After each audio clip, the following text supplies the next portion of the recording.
جو شخص کسی کو دیکھ کر الجھتا ہے اور یہ پریشان ہو جاتا ہے کہ اس کو اتنی دولت کہاں سے مل گئی، یہ ہمارے معاشرے میں تبصرے ہوتے نہیں ہیں. وہ کہتے جی ہم تو 30 سال ہو گئے کاروبار کرتے ہوئے، ہمارا تو 5 مرلے کے مکان ہے، یہ کل کا نوجوان مارکیٹ میں آیا ہے تو اس نے کیسے ڈیفنس میں پلاٹ لے کر گھر بنا لیا.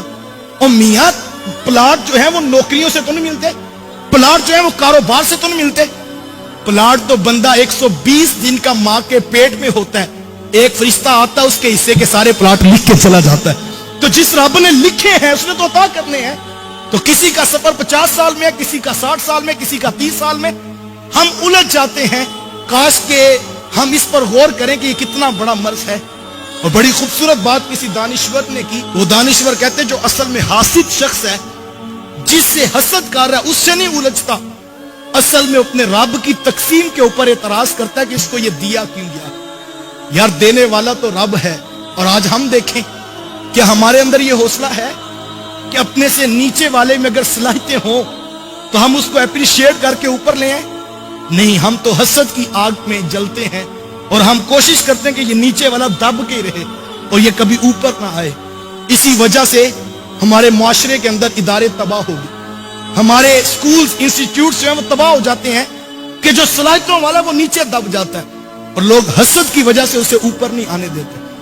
میں نے اپنے بچپن کے اندر ایک مدرسے کو اجڑتے ہوئے دیکھا ہے اور اس کی بنیادی ایک وجہ یہی تھی کہ جو بڑے اساتذہ وہاں پر موجود تھے، اللہ نے ایک نوجوان کو جو 30 سال کی عمر کے تھے تو ان کو علم کا نور بھی دیا، زہد و تقوی بھی رب نے ان کو عطا کیا اور الحمدللہ وہ مفتی بھی بن گئے، حافظ قرآن بھی تھے، قاری قرآن بھی تھے. 18 سے 20 گھنٹے وہ مدرسے میں بیٹھ کر ڈیوٹی دیا کرتے. تو ادارے کے منتظمین ان کی وہ صلاحیتیں دیکھ رہے تھے تو انہوں نے ان کو بلا کر کے ناظمیت کا عہدہ ان کو دے دیا کہ آپ آج کے بعد ناظم ہیں مدرسہ کے.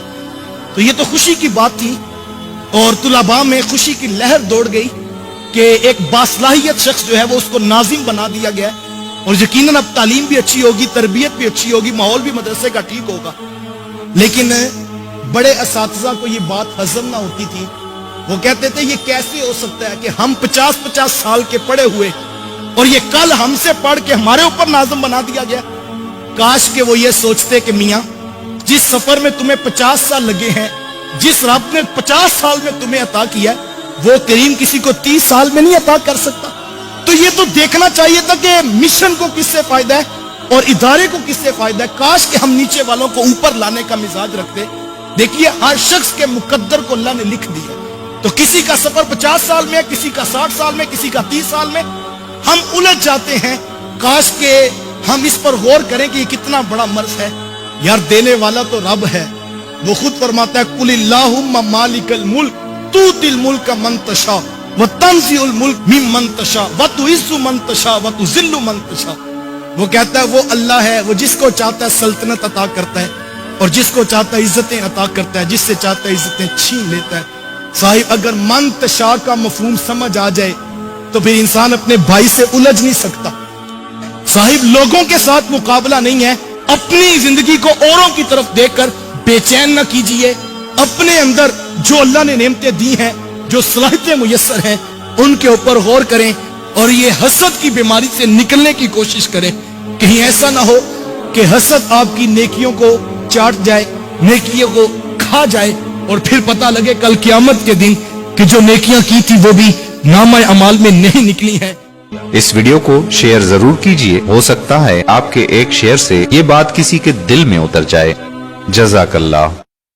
چلو سیکھیں قرآن، چلو سیکھیں قرآن، کیسا ہے اجر سنا ایک حرف قرآن جو پڑھے.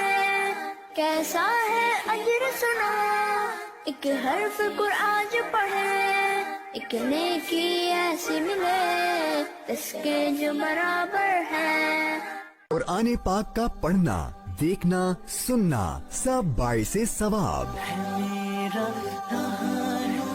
اس کے احکامات پر عمل کرنا مومنوں کے لیے باعث نجات.